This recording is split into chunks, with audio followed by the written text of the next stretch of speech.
নমস্কার বন্ধুরা, প্রতিদিনের মতন আজকে একটি নতুন রেসিপি নিয়ে এসেছি।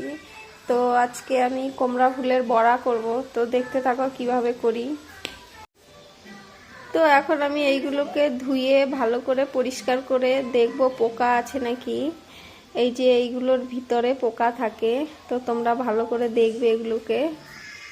তো দেখতে থাকো। দেখো আমি এখানে কুমড়ো ফুলগুলো কুচি কুচি করে কেটে নিয়েছি, পেঁয়াজ কেটে নিয়েছি, দুটো রসুন কুচি নিয়েছি, লঙ্কা কুচি নিয়েছি।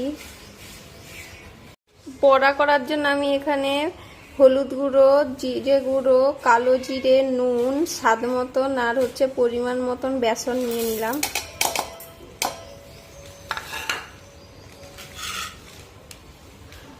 কুমড়ো ফুলটা দিয়ে দিলাম, লঙ্কা কুচি, রসুন কুচি ও পেঁয়াজ কুচি দিয়ে ভালো করে মেখে নেব জল দিয়ে।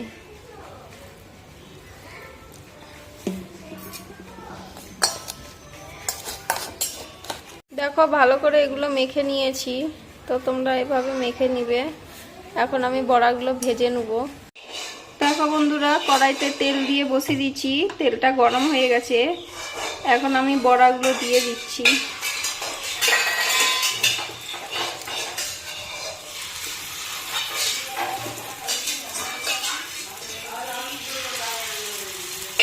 দেখো সবগুলো দিয়ে দিচ্ছি, এখন লাল লাল করে ভেজে নেব এগুলো।